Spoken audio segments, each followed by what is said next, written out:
Assalamualaikum warahmatullahi wabarakatuh. Pada kesempatan kali ini, kita akan membahas tentang pertumbuhan dan perkembangan tumbuhan, pertumbuhan dan perkembangan hewan, anabolisme, serta katabolisme.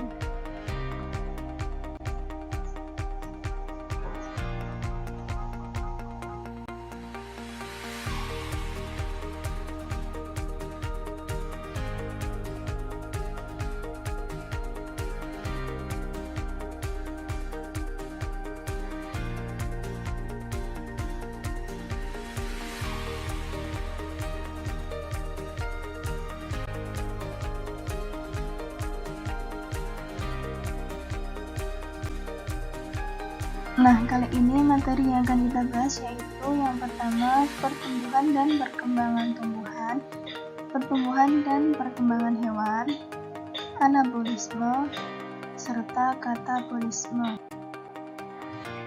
Sebelumnya, apakah kalian tahu apa itu perbedaan antara pertumbuhan dan perkembangan?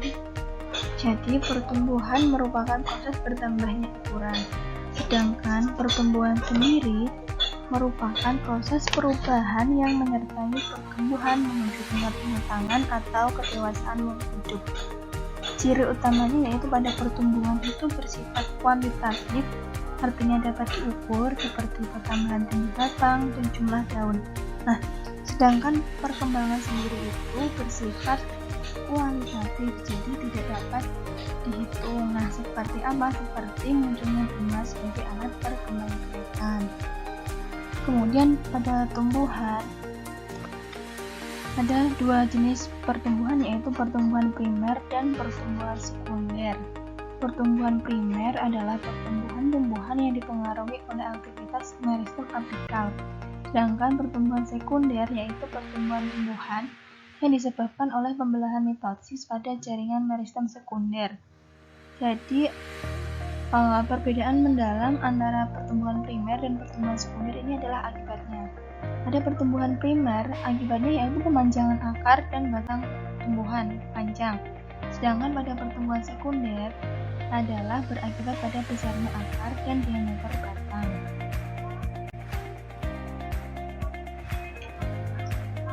Nah, pada tumbuhan ada tahapan pertumbuhan, yaitu yang tahapan pertumbuhan pada tumbuhan yaitu diawali pada munculnya perkecambahan. Nah, perkecambahan ini dibedakan menjadi dua berdasarkan letak kotiledon, yaitu perkecambahan epikeal dan perkecambahan hipokeal. Ciri utamanya apa? Yaitu ciri utama dari tipe perkecambahan epikeal ditandai dengan terangkatnya kotiledon ke atas permukaan tanah. Sedangkan pada perkecambahan hipokeal ditandai dengan tertinggalnya kotiledon di dalam tanah. Nah, faktor yang mempengaruhi pertumbuhan dan perkembangan tumbuhan. Ada dua faktor yang mempengaruhi pertumbuhan dan perkembangan tumbuhan, yaitu faktor internal dan faktor eksternal. Faktor internal sendiri itu ada faktor intraseluler yaitu gen, sedangkan faktor interseluler dari faktor internal yaitu hormon. Nah, hormon di sini ada beberapa hormon yaitu ausin, giberelin, sitokinin, etilen, kalin, asam abisat, serta hormon luka. Hormon ini memiliki fungsi yang berbeda-beda. Nah, salah satu fungsi dari ausin yaitu merangsang aktivitas kambium. Kemudian giberelin adalah merangsang pertumbuhan tunas. Pada sitokinin membantu perkecambahan biji. Pada hormon etilen berfungsi untuk mempertebal pertumbuhan batang. Pada asam abisat untuk menunda pertumbuhan atau yang dinamakan dengan dormansi. Sedangkan pada asam traumalin atau hormon luka itu berfungsi untuk merangsang pembelahan sel pada bagian jaringan tumbuhan yang terluka, sehingga jaringan yang rusak tadi dapat digantikan dengan jaringan yang baru. Nah, kalin sendiri itu ada 4 jenis, yaitu rizokalin, kaulokalin, filokalin, dan antakalin. Ini dapat merangsang yaitu akar, batang, daun, dan bunga. Sedangkan pada faktor eksternal, ada beberapa faktor yang mempengaruhi, yaitu nilai pH, air, cahaya, kelembaman, nutrien, suhu, serta oksigen. Pertumbuhan dan perkembangan hewan. Ada dua fase di mana yaitu fase embrionik dan fase pasca embrionik. Perbedaannya apa? Yaitu pada fase embrionik ini fase pertumbuhan dan perkembangan yang dimulai dari zigot sampai terbentuknya embrio sebelum lahir atau menetas. Sedangkan fase pasca embrionik sendiri adalah fase ini dimulai pada saat hewan sudah lahir atau menetas. Jadi pada fase embrionik ini ada 4 tahap, yaitu morulasi, blastulasi, gastrulasi, serta organogenesis. Sedangkan pada fase pasca embrionik yaitu ada metamorfosis dan metagenesis. Fase embrionik yaitu diawali dengan tahap morulasi, yaitu pembelahan zigot yang membentuk suatu wujud yang menyerupai buah anggur yang disebut dengan morula. Morula tersebut akan berkembang menjadi blastula yang disebut dengan tahap blastulasi. Kemudian embrio dari blastula itu akan membentuk yang namanya gastrula.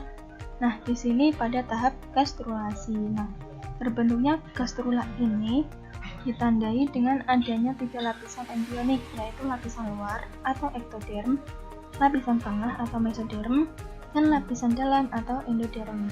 Pada tahap keempat, organogenesis, ketiga lapisan ini akan berkembang menjadi organ, di mana lapisan ektoderm akan berkembang menjadi rambut, kulit, sistem saraf, dan sistem indera. Nah, pada lapisan mesoderm akan berkembang menjadi otot, rangka, alat reproduksi, alat peredaran darah, dan alat ekskresi. Sedangkan pada lapisan endoderm akan berkembang menjadi alat pencernaan serta alat pernafasan.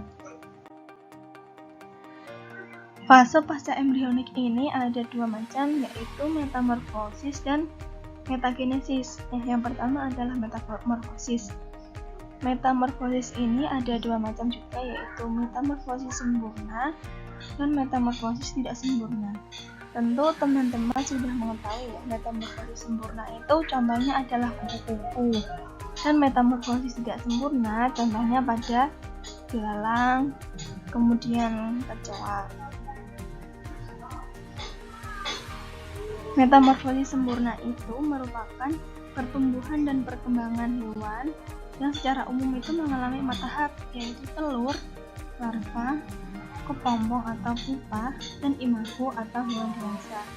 Sedangkan pada metamorfosis tidak sempurna itu hanya melalui tahapan telur, nimfa, dan imago.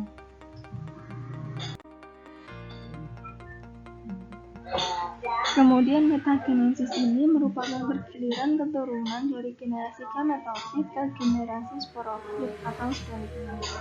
Hewan yang mengalami metagenesis akan mengalami 2 fase kehidupan, yaitu fase kehidupan yang bereproduksi secara seksual dan bereproduksi secara aseksual. Nah, ada 2 macam hewan yang dapat melakukan metagenesis, yaitu Obelia dan juga Aurelia yang dapat dilihat pada gambar tersebut.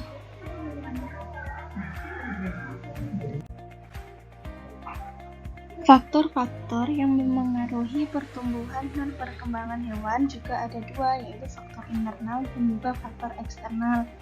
Faktor internal sama seperti pada tumbuhan, yaitu gen dan hormon. Faktor eksternal yaitu nutrien, cahaya matahari, air, oksigen, serta lingkungan. Tidak jauh berbeda dengan faktor yang memengaruhi pertumbuhan dan perkembangan tumbuhan. Namun di sini hormon pada tumbuhan dan hewan itu berbeda. Pada hormon tumbuhan tadi kan ada auksin, giberelin, dan sebagainya. Sedangkan pada hewan ini ada hormon tiroksin, somatomedin, eksidon, dan juvenil. Nah, masing-masing memiliki fungsi yang berbeda. Tiroksin sendiri berfungsi untuk mengendalikan pertumbuhan hewan, sedangkan hormon somatomedin berfungsi untuk merangsang pertumbuhan tulang. Eksidon dan juvenil mempengaruhi perkembangan fase larva dan fase dewasa, khususnya pada hewan invertebrata. Selanjutnya adalah katabolisme dan anabolisme. Sebelumnya, katabolisme itu merupakan penguraian senyawa kompleks menjadi senyawa yang lebih sederhana. Sedangkan anabolisme itu merupakan proses penyusunan senyawa kompleks dari senyawa yang lebih sederhana. Dalam katabolisme sendiri ada 3 jenis katabolisme, yaitu katabolisme karbohidrat, protein, serta lemak. Pada anabolisme ada 2, yaitu fotosintesis dan kemosintesis. Katabolisme karbohidrat. Nah, pada respirasi aerob ini merupakan respirasi yang memerlukan oksigen. Ada 4 tahapan, yaitu proses glikolisis, dekarboksilasi oksidatif, siklus Krebs, dan sistem transport elektron. Secara garis besar, glikolisis ini merupakan proses pengubahan molekul glukosa menjadi asam pirufat. Kemudian, asam pirufat akan diubah menjadi asetil CoA dengan menghasilkan NADH dan melepaskan CO2. Ini pada proses dekarboksilasi oksidatif. Kemudian lanjut ke siklus Krebs, yaitu berfungsi untuk menghasilkan energi dan berbagai senyawa yang akan digunakan untuk sintesis senyawa lain. Sedangkan pada transport elektron berfungsi untuk mengoksidasi NADH dan FADH2 dari tahapan sebelumnya. Respirasi anaerob, yaitu respirasi yang tidak membutuhkan oksigen. Nah, dalam respirasi anaerob ini dikenal yang namanya fermentasi. Fermentasi itu apa? Fermentasi adalah proses penguraian karbohidrat menjadi senyawa lain tanpa bantuan dari oksigen. Ada 2 jenis fermentasi di sini, yaitu fermentasi asam laktat dan fermentasi alkohol.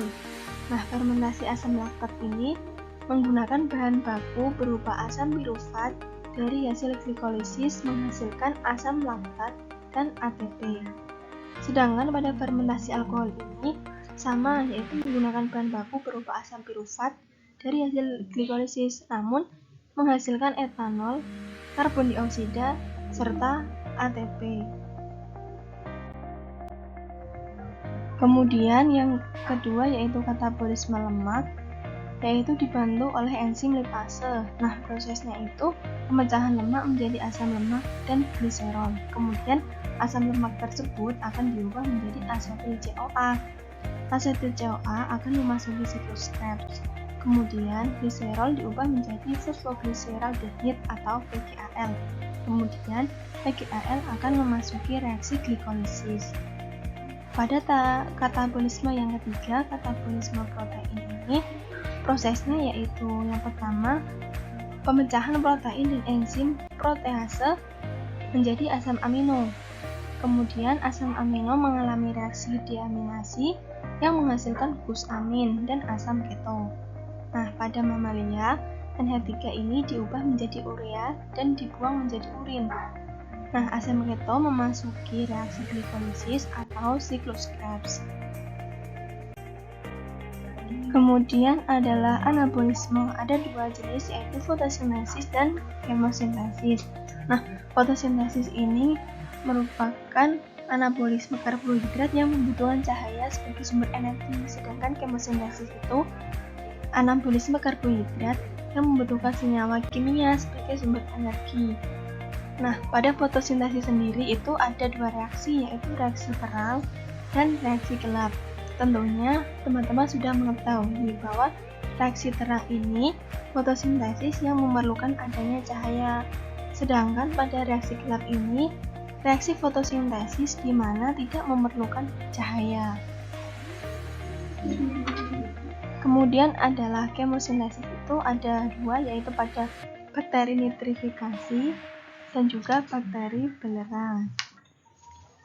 Pada bakteri nitrifikasi itu contohnya yaitu pada Nitrosococcus dan Nitrosomonas, serta bakteri nitrat yaitu Nitrobacter dan Bactotherma. Sedangkan pada bakteri belerang itu contohnya yaitu Plagiatoa dan Thysperilium.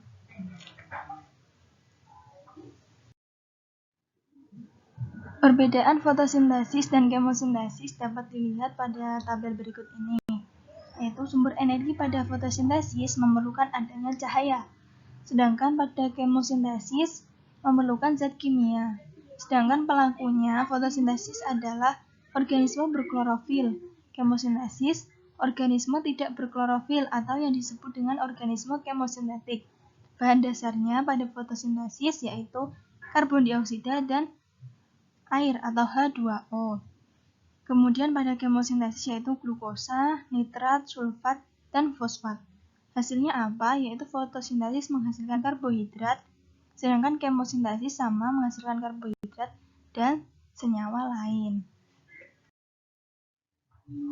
Demikian pemaparan materi mengenai pertumbuhan dan perkembangan tumbuhan dan hewan, anabolisme dan katabolisme. Semoga dapat bermanfaat. Kurang lebihnya saya mohon maaf. Wassalamualaikum warahmatullahi wabarakatuh.